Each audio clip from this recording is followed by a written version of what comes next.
Hey guys, I'm Farah. Thank you for joining Dorkery Devotion. I've been here in my word and praying and talking to God about some things. And I was looking through some of my old prayers and I found this and decided this is where I wanted to linger today. And it says this: no one on earth will return pursuit of attention like God will.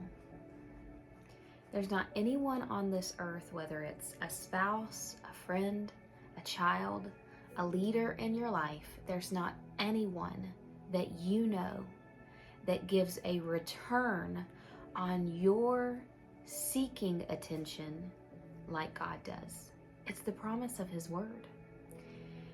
I'm so very thankful today for the many friendships and relationships that I have. I'm gonna tear up thinking about them. I have so many.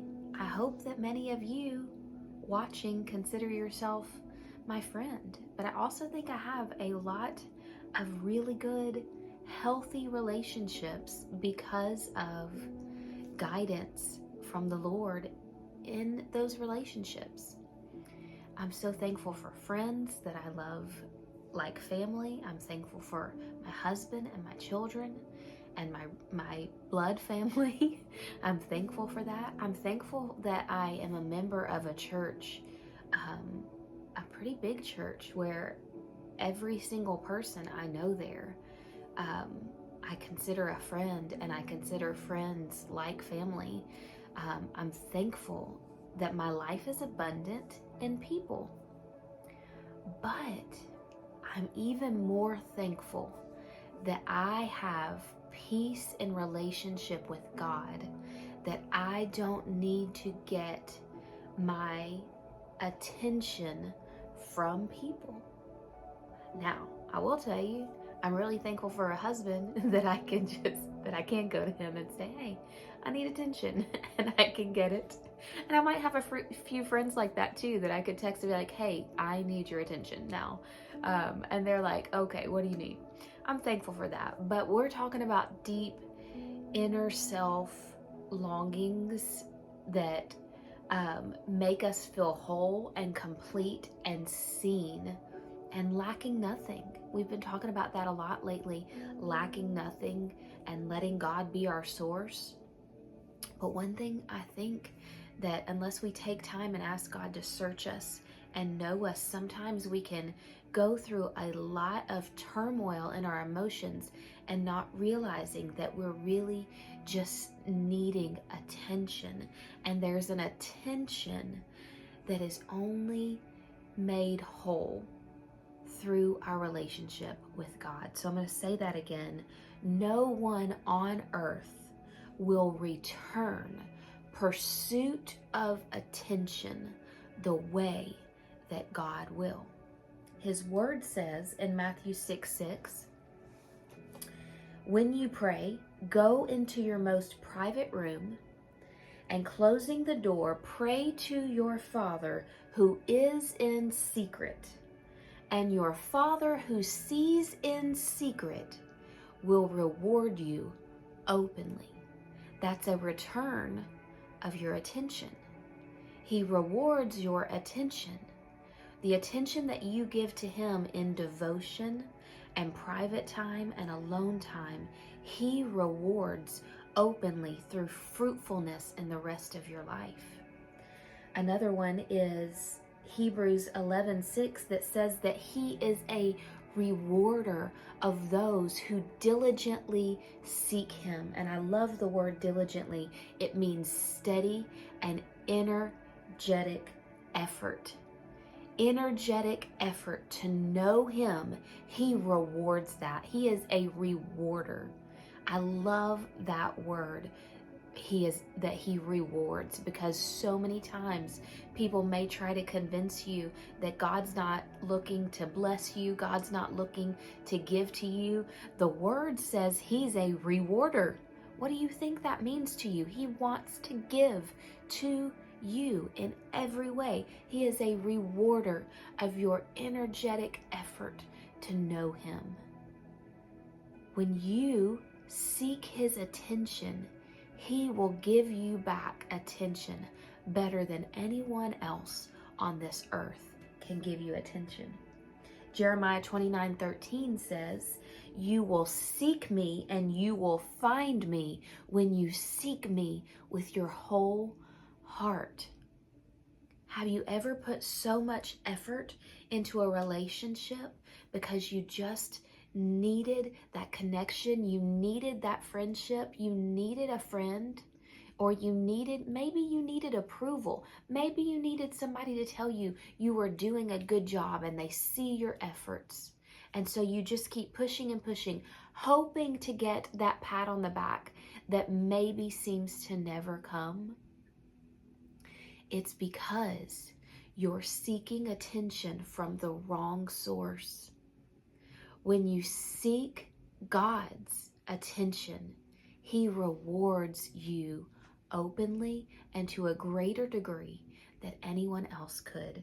No one on earth will return pursuit of attention like God will.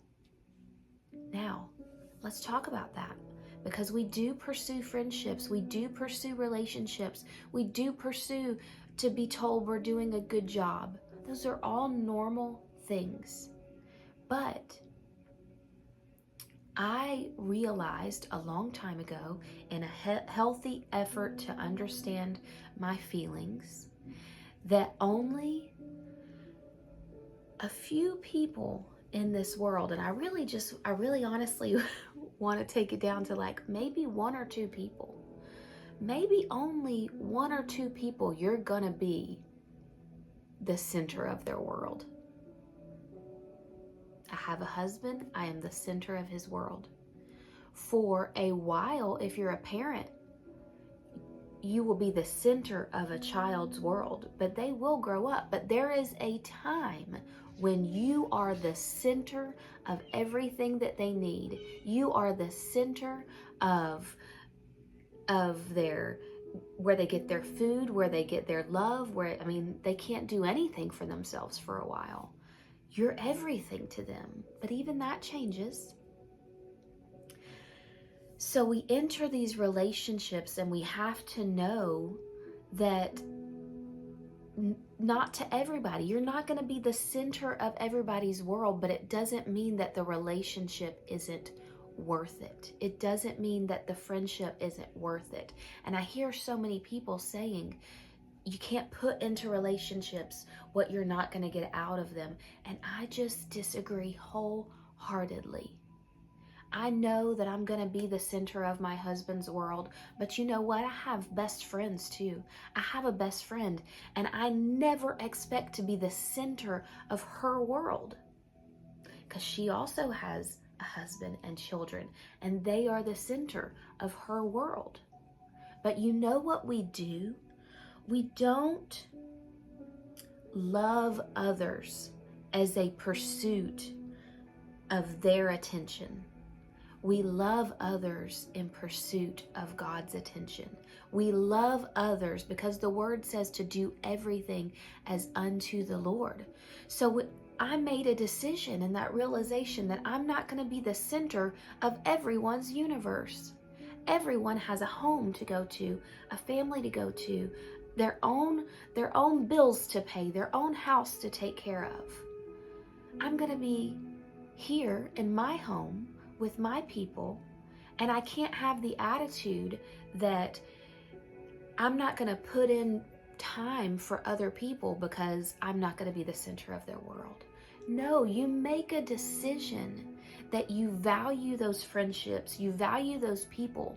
There are people in my life that I know I may never be the center of their world, but I've made a decision that I want to be a part of their world because I love them and I care about them. Maybe I just think they're kind of cool and I want to see what they're up to. So I've made a decision that I'm going to put myself out there to love them like Jesus loves them, but I'm going to love for the reward of my Father, not so that I can try to get all the attention back on myself. I'm not trying to build friendships so that I can get all that attention. I'm building friendships because I want to love people like God loves people. And then he says, what you do in secret, he will reward openly. I want to read this the way I have it written in my prayer journal. It says, pursue his attention and love others as pursuit of his attention, not theirs. God's promise is that he will reward openly what he sees in secret. No one on earth will return pursuit of attention like God will. Pursue his attention. Love others as pursuit of his attention, not theirs, because he sticks closer than a brother. That's his word. I don't know if that means anything to you today. Maybe that's not something you've ever struggled with. I was the youngest of 5 kids, and honestly, being the youngest, I grew up being cheered on. I grew up, with being told I was wonderful and all of that. And still somewhere along the way, I can look back at times where God has shown me that I was passionately just pursuing attention for something that was missing inside of me. And he showed me through a walkthrough of all of that and me seeking attention from others. He showed me how even in those moments, he was there waiting for me to turn to him and give him my attention. And the whole time I had his attention. You have God's attention. And his promise is that when you give him your attention, he will reward you openly. When you seek him, you will find him. When you search with your whole heart, you will find him. He is a rewarder of those who diligently seek him. And he will reward openly what you give to him in private. And when you love others, not as pursuit of their attention, but as pursuit of his, you will get a return on that. I don't know what it may be for you. It could just be the joy that comes from loving others from a pure place and not a selfish place. I'm so blessed with all the friendships in my life. God, I thank you today for every relationship that you've allowed me to be a part of, for every friendship, God, that you've allowed me to see the fun things that happen in other people's lives. You've allowed me to experience those alongside of them. You've allowed me to be part of different families. You've allowed me, my incredible family, to cheer me on. And I just thank you for the gift of friendship in all these areas. I thank you for that. But I thank you even more, God, for healthy perspectives, healthy expectations, and wholeness that only comes from relationship with you. Wholeness that comes from knowing you. And I pray for my friends today that are watching, and I pray for myself today as I pray for them, that you would continue to lead us in a wholeness and a satisfaction that comes from knowing you. And in that, teach us to love others well, to love others without expectation, to love others without selfishness, to love others just because they are your creation and they are amazing to watch, to share life with. I thank you for people, but I thank you for your love. Guys, I hope that you have a wonderful day. I hope that this touched you in some way. It's straight out of my prayer journal, and when I read over it, like I said, it just ministered to me again. And I want to celebrate. Life is good. People are good. Thank you so much for taking time to be a part of my life today and letting me be a part of your life. If I can pray for you in any way, I would love to be that friend for you. Have a great day.